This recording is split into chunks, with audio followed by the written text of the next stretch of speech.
What place, home, city, country did Grandpa Leo live in? Well, Grandpa Leo was born in Eagle, Idaho, and then they lived in Eagle. He lived in Caldwell, mostly Idaho. He was in the World War II and was stationed in Kansas, and outside of Topeka, he met my grandmother, his wife, Ina, and they fell in love right away. Once he got out of the Army, she followed him back to Caldwell, and that's where he essentially lived for a short time, then Eagle again, then to Twin Falls, Idaho. And that's where he spent most of his life, was in Twin Falls, Idaho. What did your Grandpa Leo do for work? So when he first started, he was actually a medic in the medical corps for the U.S. Army during World War II. And then they found out he had a knack for being able to cook. Leo came from a family with, eight. He had 8 other brothers and sisters. So when you got 9 kids in your family, you better learn how to cook pretty quick. And since he was one of the older kids, he had to essentially take care of his little brothers and sisters. So he learned how to cook at an early age. Ended up cooking when he got out of the medical corps. My grandmother and him opened their first diner in Eagle, Idaho, called the Eagle Grill. And that's where my dad was born, where my uncle was born, where they were originally raised. And then in the late 50s, they moved to Twin Falls, Idaho, where he opened up the Depot Grill. And the Depot Grill had probably the best food I've ever had in my entire life. They're still open if you want to go, but had the best food in my entire life. And also opened up a restaurant called the Turf Club. Both of them in Twin Falls, Idaho. How did he meet Grandma Ina? Grandpa Leo met Grandma Ina. She was actually in Topeka. Her farm home didn't have any electricity when she was growing up. They didn't have indoor plumbing. They didn't have a bathroom inside. She grew up literally as a lot of the people did during the Depression, in really harsh conditions. And so she too had to learn how to do a lot. Her love of all time was baseball. And during World War II, the men weren't playing a lot of baseball because of the war going on. And so they had various women leagues going on playing baseball. And Grandma Ina was playing minor league ball, and then eventually moved up and played some major league ball with some of the American women's leagues. And Leo just happened to be going to one of the games, saw her playing first base, fell in love with her right away. Why did he live in Twin Falls? Well, and Twin Falls was essentially at the time a farming community. It was the county seat of southern Idaho. And there, you got a city, you got very small cities that surround Twin Falls, but then Twin Falls everybody comes to from the other smaller communities. And so he built a restaurant right next to the industrial part of town, where there were factories and farms going in and to and from. And so he had a great location. People came and ate breakfast, lunch, and dinner at his restaurant. He was open 24 hours. Was novel in his approach in that he started the first smorgasbord offered in Idaho at the time. This all-you-can-eat buffet, never been heard of before. And Leo essentially fashioned that into a gimmick for him, to the point where these farm guys, boy, they sure love to eat. What developed his love of food? Well, again, I think it goes back. Their generation. Leo was born in 1923. My grandmother was born in 1926.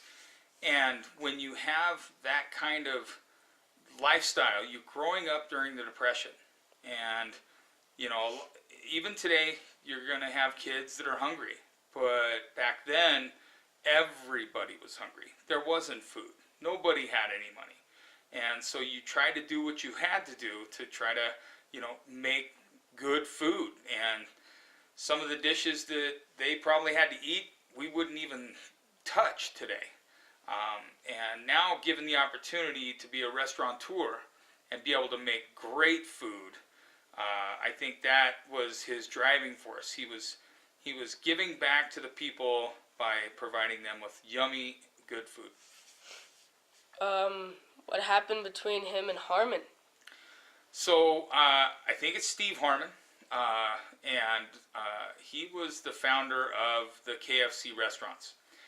They started in about 1958, somewhere around that way.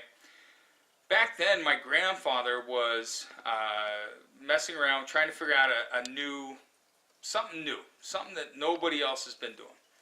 Well, ever since time began, people have been cooking chicken.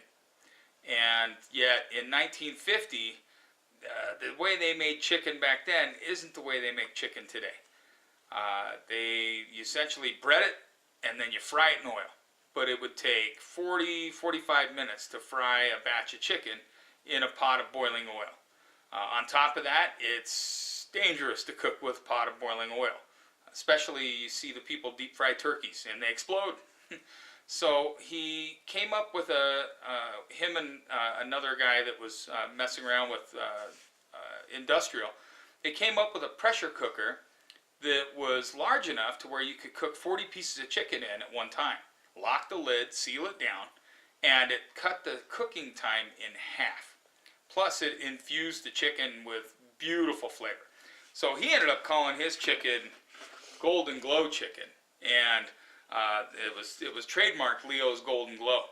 And so the whole time in Twin Falls, when they were having his restaurant, the Depot Grill and Turf Club, he had several other little things that looked like snow cone shacks. And the snow cone shacks were actually chicken shacks where they would fry chicken. Ran into Harmon. Harmon was passing through Twin Falls, saw the way he was doing his chicken, immediately wanted to make Leo a partner in his new business. Leo at the time, just a new diner, no money, no capital, young family, wasn't able to come up with the $50,000 to go in partners with Steve Harmon. Well, everybody knows Steve Harmon today. He's the guy that founded Colonel Sanders and the KFC chicken. Pressure cooker revolutionized the way we enjoy chicken today. Luckily, he didn't buy into it, or I wouldn't be here today, nor would you. How did he pass away? Grandpa Leo, if he could have eaten it, or drank it, or do it, he'd do it. He was the epitome of wanting to just have if he wanted it, he had it. Again, growing up in a generation where there wasn't a lot of excess in the Depression and war years, yeah, he ate a lot. He was rather portly. He was overweight. He had high blood pressure. He was gray-haired, but he always smiled. He always had a laugh. He always treated everybody with dignity and respect. And sadly, when he was about 76, he had a heart attack and died. He actually died eating his favorite food. His favorite food was food that other people would cook, and he didn't have to cook. Of all the recipes that he just could never cook, he could never make Chinese food. And one of the best Chinese restaurants in Twin Falls at the time was called George K's, and it was wonderful food. They had George K's that night, woke up in the morning having coffee with his brother, his youngest brother, and had a heart attack right in his kitchen and died almost instantly. What was one big thing that made Grandpa Leo someone you look up to? Grandpa Leo was one that was always available. He was available to me, to my sister, my cousin. He retired at a very early age because my father and my uncle took over the family business. So they essentially run Soran restaurants, Depot Grill, Turf Club, and wanted to give him the opportunity to enjoy him being a grandfather. And I'll tell you what, this guy was at everything I ever did. He was always a coach. He was always a helper. He'd bring treats for everybody. I spent more time with him at sometimes during the year than I did my own dad. And so I looked up to him as another father.